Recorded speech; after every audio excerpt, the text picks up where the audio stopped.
तो hello everyone, जैसा कि आपको पता होगा कि आजकल न्यूज़ में क्या चल रहा है, बहुत सारी चीज़ें वैसे तो ट्रेंडिंग में रहती है। तो लेटेस्ट जो टेक्नोलॉजी की बात है मैं आपको इसमें बताने वाला हूँ आज की वीडियो में। तो जैसे कि आपको पता होगा कि इंडिया में वीपीएन को लेकर एक विवाद चालू हुआ है, उसको बैन करने की बात कही जा रही है कमेटी की तरफ से। तो उनका कहना है कि जो हमारा वीपीएन है ये साइबर क्राइम को बहुत ज्यादा हाइप देता है और इसके चलते जो साइबर क्राइम होता है वो पीक पे चलने वाले हैं कुछ टाइम बाद, उनका ऐसा कहना है। और तो और इसके जरिए बहुत इलीगल काम भी होते हैं, तो इसके चलते वो चाहते हैं कि वीपीएन को बैन कर दिया जाए। तो जैसा कि मैं आपको बता दूं कि आज से लगभग साल भर पहले 25 नवंबर 2020 को भी इंडिया में लगभग 220 ऐप्स को बैन कर दिया गया था जो रूल्स और रेगुलेशंस फॉलो नहीं कर रहे थे। तो उनको अंडर सेक्शन 69A के तहत उनको बैन करवा दिया गया था, क्योंकि वो जो हमारी प्राइवेसी पॉलिसी थी और हमारा जो इन्फॉर्मेशन थी, मतलब जो हमारा डेटा था वो उनको लीक कर रहे थे। तो इसके चलते ही हमारा जो 220 ऐप थे वो उनमें जो शामिल थे वो बैन कर दिए गए थे इंडिया में। इसी तरीके से अब दोबारा से इंडिया में वीपीएन को भी बैन करने की बात चल रही है, क्योंकि जो हमारी जो मिनिस्ट्री है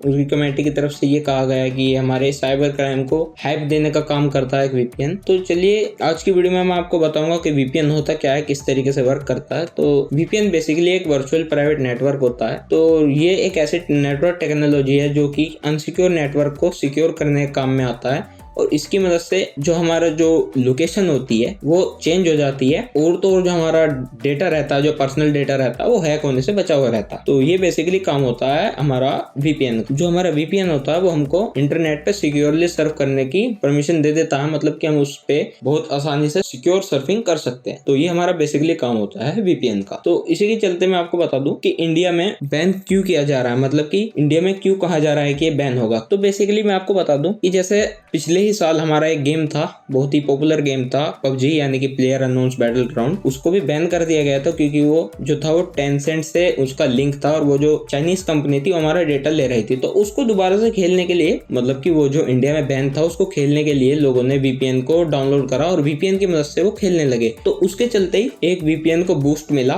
और उसकी जो डाउनलोडिंग थी वो ज्यादा बढ़ गई एकदम से। और तो और कुछ टाइम पहले, जैसा कि आपको पता होगा कि यूपी में पोर्न बैन कर दी गई थी और तो और इंडिया में कई ऐसी जगह जहाँ पोर्न और अडल्ट साइट्स जो थी वो बैन है, तो उनको देखने के लिए भी लोग बाग वीपीएन का इस्तेमाल करते हैं। और इसी के चलते ही हमारी जो मिनिस्ट्री है उसने कहा है कि हमारे जो अडल्ट वेबसाइट पे जो ट्रैफिक ज्यादा रहता है इंडिया की तरफ से और तो और जो इलीगल साइट्स रहती हैं उन पे भी लोग बाग सर्फ करते हैं वीपीएन की मदद से, क्योंकि ये जो हमारा वीपीएन रहता है ये हमारा जो नेटवर्क प्रोवाइडर रहता है वो हमारी एक्टिविटीज को ट्रैक नहीं कर पाता, क्योंकि जो हमारी जो लोकेशन रहती है वो वीपीएन की मदद से चेंज हो जाती है। और जो हमारे लॉग्स रहते हैं, सर्फिंग लॉग्स, मतलब कि हमने क्या सर्च किया, किस वेबसाइट पे गए, कौन सी वेबसाइट पे हमने क्या देखा, तो ये जो सारे लॉग्स रहते हैं हमारे सर्फिंग लॉग्स, ये बेसिकली हमारे नेटवर्क प्रोवाइडर को नहीं पहुंच पाते और वो उसको पता भी नहीं कर सकता कि हमने क्या सर्च किया। और मैं आपको बता दूं कि जो ये वीपीएन होता है ये बहुत सिक्योरली हमारे जो डेटा रहता है उसको सिक्योर करता है और तो और जो हमारी कॉन्फिडेंशियल डिटेल्स रहती हैं उनको भी काफी हद तक सिक्योर रखता है और तो और ये हमारे को हैक होने से बचाता है, क्योंकि जो हमारी जो पर्सनल डिटेल रहती है उसको ये सिक्योर करके रखता है। और मैं आपको बता दूं कि जैसे कि लॉकडाउन के टाइम से वीपीएन का यूज इंडिया में बहुत बढ़ गया, क्योंकि जो हमारे वर्क फॉर होम वाली जो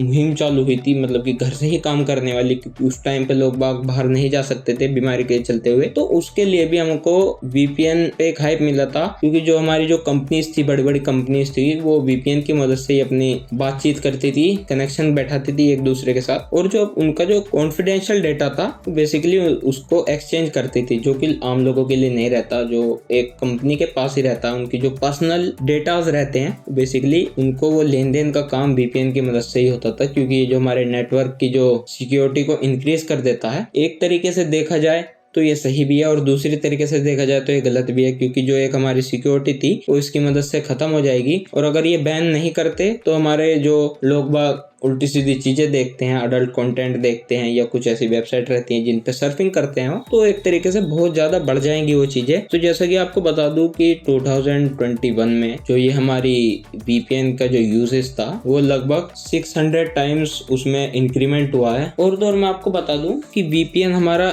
इम्पोर्टेंट होने के साथ साथ बहुत जरूरी भी है, क्योंकि इसकी मदद से अगर हम कुछ भी चीज सर्फ करते हैं तो एक तो सिक्योर तो रहती है, हमको हैक होने का खतरा भी नहीं रहता। तो बेसिकली अब मैं अपने पॉइंट पे आता हूँ कि जो हमारी जो मिनिस्ट्री की जो सोसाइटी है उसने इसको बैन करने का निर्णय क्यों लिया। तो बेसिकली जो सोसाइटी का कहना है साइबर क्राइम है वो इसके चलते बहुत इंक्रीज होने वाले आने वाले टाइम में, क्योंकि जो बेसिकली जो हैकर होता है या कोई भी इलीगल काम करने वाला जो साइबर क्रिमिनल, अगर हम उसको सिंपल लैंग्वेज में कहें कि जो साइबर क्रिमिनल होता है वो अगर वीपीएन यूज कर रहा होता है तो उसको पकड़ना बहुत ज्यादा मुश्किल हो जाता है क्योंकि जो उसकी एक्चुअल लोकेशन होती है वो असल में चेंज हो जाती है और उसको हम ट्रेस नहीं कर सकते क्योंकि वो वीपीएन का यूज करके अपनी लोकेशन को चेंज कर लेता है। तो बेसिकली मैं आपको बता दूं कि वीपीएन की मदद से क्या क्या इलीगल काम होते हैं, जैसे कि हैकिंग हो गया, कार्डिंग हो गया, किसी भी इलीगल वेबसाइट पे सर्फिंग हो गया, स्टोर पे डार्क वेबसाइट्स पे सर्फिंग हो गया, ये सारे इलीगल काम वीपीएन की मदद से होते हैं। बट मैं आपको फिर भी एक चीज और बता देता हूँ लास्ट में जाते जाते, और अगर ये वीडियो आपको अच्छी लगे तो इस वीडियो को अपने दोस्तों के साथ जरूर शेयर करें। मिलते हैं आपसे अगले वीडियो में, तब तक के लिए थैंक यू।